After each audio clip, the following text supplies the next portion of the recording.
Voici notre cadre. On réalise n expériences. N c'est un entier. P c'est la probabilité d'un succès.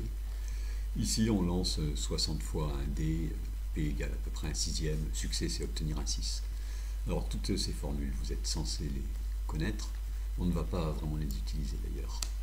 Alors on pose Fn égale Xn sur n. Alors qu'est-ce que c'est?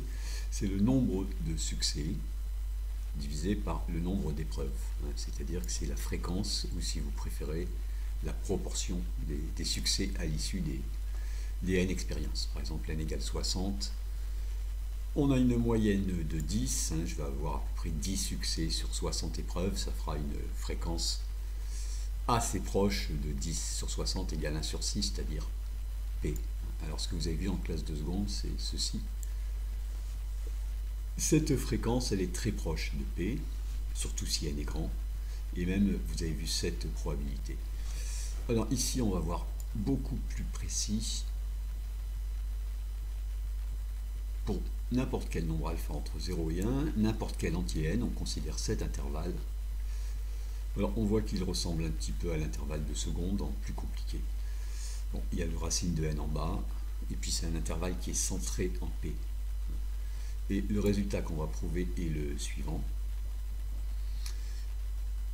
Mais on n'aura à retenir ce résultat que quand alpha égale 0,05. Donc on retrouvera ici la valeur qui est connue. Bon, bien penser que les fréquences Fn, elles ont un histogramme qui est ici tout petit entre 0 et 1, les fréquences. Alors on montre ceci à l'aide du théorème de Moivre-Laplace, voilà, qu'on a démontré avant. Alors c'est un résultat théorique qu'on pourra oublier. Ce qui va être important, ça va être la conséquence pratique. Alors on voit ici un 1 moins alpha, et on rappelle ce qui est 1 moins alpha, c'est cette intégrale. Donc ici on se dit qu'on va appliquer Moivre-Laplace avec a égale moins u alpha et b égale u alpha.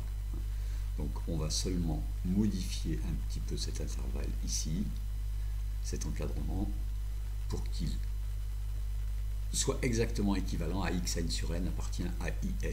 Donc on voit qu'il y a quelques petites modifications à faire.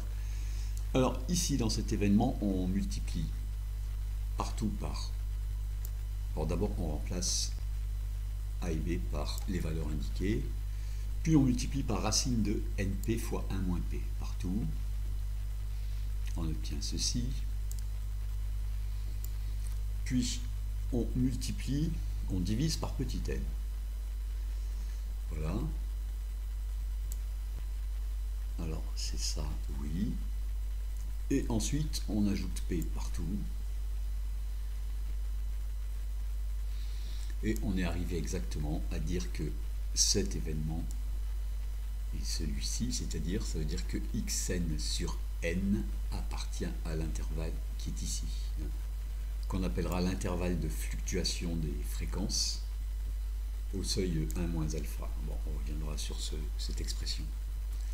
Alors ici on a bien démontré ce qu'on voulait, puisque cet événement c'est le même que xn sur n appartient à in, et la limite quand n tend vers l'infini de ceci, avec a égale moins u alpha et b égale u alpha, c'est bien 1 moins alpha.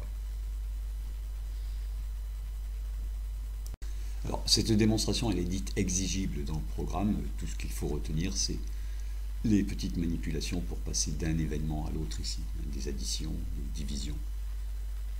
Tout va être bien simple maintenant quand on va considérer alpha égale 0,05. Et alors, u alpha, c'est 1,96. Et ça sera la seule chose à retenir, ça va être très pratique. Alors, on précise parfois, pour cet intervalle, qu'il y a un petit intervalle ici de l'intervalle 0,1. C'est l'intervalle de fluctuation asymptotique, pour bien montrer qu'il est correct quand n est grand. Et échantillon de taille n, ça veut seulement dire qu'on a les résultats de n expériences. Alors, un théorème bien facile à comprendre sur les limites est le suivant. Limite de un égale grand L, quand n tend vers l'infini, ça implique bien que si n est assez grand, on peut écrire un proche de grand L. Alors évidemment, on va préciser cette approximation, mais pour nous, pour l'instant, on peut traduire ceci par cette égalité. Pour l'instant, approximative. Et on va maintenant prendre alpha égale 0,05. Et ça va nous simplifier les choses. L'intervalle IN, on l'appellera maintenant JN, donc on remplace U alpha par 1,96. Et alors, pour préciser ceci, N assez grand, on admettra que, alors, pour l'instant on en est ici. Si N est assez grand, probabilité de la fréquence entre ces deux valeurs, c'est à peu près 0,95. Bon, et on dira même, on admettra que la probabilité de xn sur n appartient à cet intervalle Jn de fluctuation vaut à peu près 0,95 si on a ces trois conditions.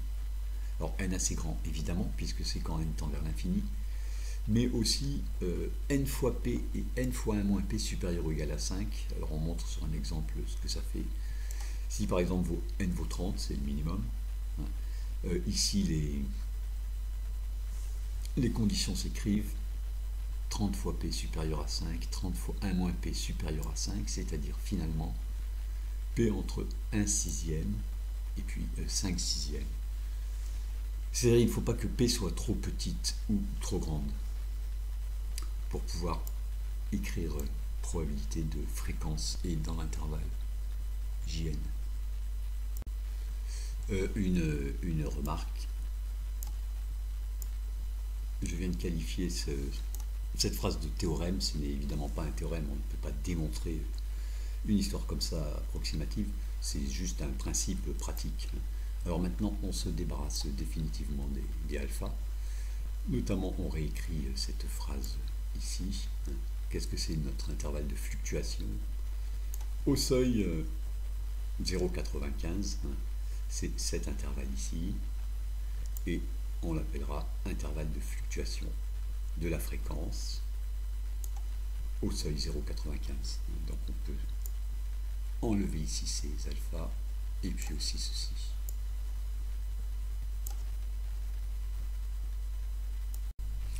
Finalement, cette limite ici, c'est un résultat théorique. Ce qui importera pour nous, c'est la conséquence pratique qui est ici. Et maintenant, la forme de cet intervalle demeure quand même assez compliquée, mais sans tricher au bac, on peut rentrer un petit programme qui prend en entrée P et N et qui donne en sortie les bornes de cet intervalle.